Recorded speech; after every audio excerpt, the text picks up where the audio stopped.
کل ٹھیک رہے گا. مرضی ہے تمہاری، مگر کیا؟ اگر معاملہ پولیس تک پہنچ گیا؟ اس کی فکر مت کرو، پولیس سے میں نمٹ لوں گی. وہ کیسے؟ بھولے بادشاہ، دولت کا مصرف یہی ہے کہ اس سے ہر چیز خریدی جا سکے، اور پولیس کی کارکردگی سے کون واقف نہیں ہے؟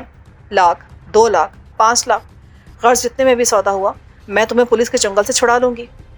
ایک بات تم بھول رہی ہو. کون سی بات؟ بعض پولیس افسر نہایت دیانتدار اور فرض شناس ہوتے ہیں، لاکھ تو کیا کروڑ پر بھی لات مار دیتے ہیں. ٹھیک ہے، اگر پولیس افسر فرشتوں کے خاندان سے ہوا تو معاملہ بہرحال عدالت میں جائے گا. ہاں، مگر اس بات سے تمہارا مطلب؟ اوفو، بالکل بدھو ہو.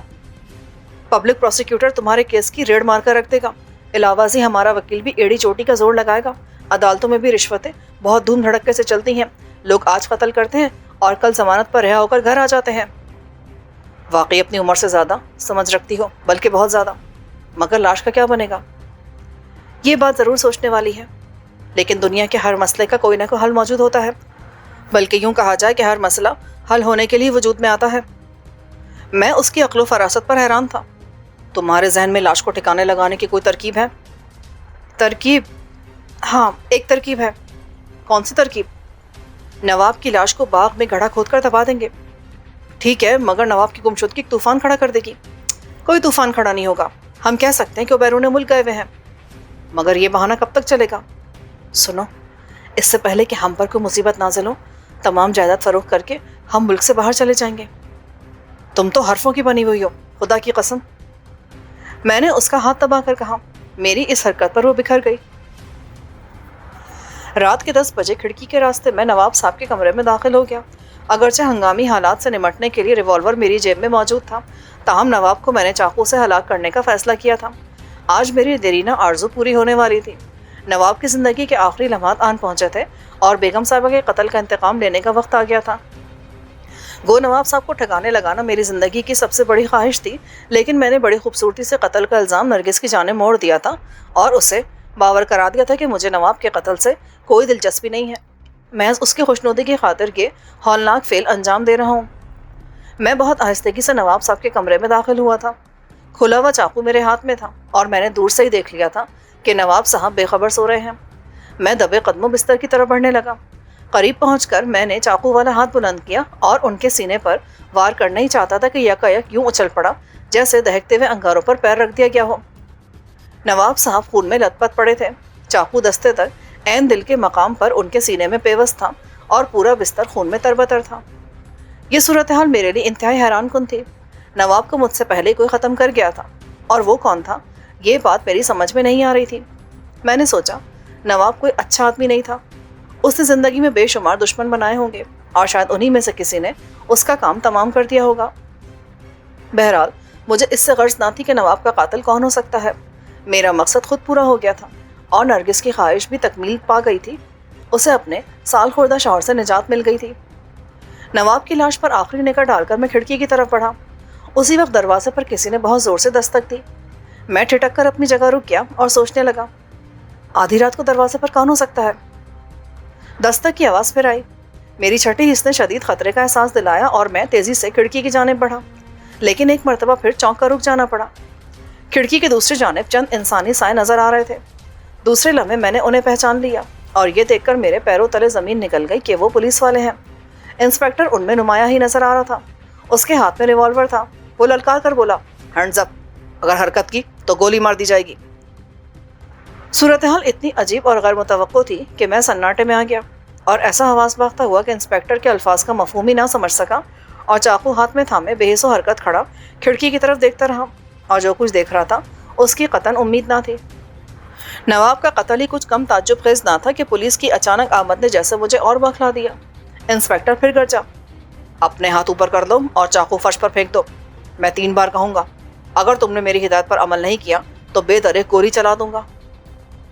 مجھے حالات کی سنگینی کا احساس ہو چکا تھا. میں نے چاقو پھینک دیا اور دونوں ہاتھ اوپر اٹھا دیے. انسپیکٹر 2 سپاہیوں کے ساتھ کھڑکی سے کود کر اندر آ گیا. ایک سپاہی نے چاقو اٹھا لیا اور دوسرے نے میرے ہاتھ پر ہتکڑی ڈال دی. انسپیکٹر میرے قریب آیا اور میرے منہ پر زوردار تماچا مار کر بولا، کیا دشمنی تھی تجھے نواب صاحب سے؟ تو نے کیوں قتل کیا انہیں؟ آپ غلط سمجھ رہے ہیں، میں نے قتل نہیں کیا نواب صاحب کو. بکواس مت کر. اس نے ایک تھپڑ میرے اور چڑھ دیا.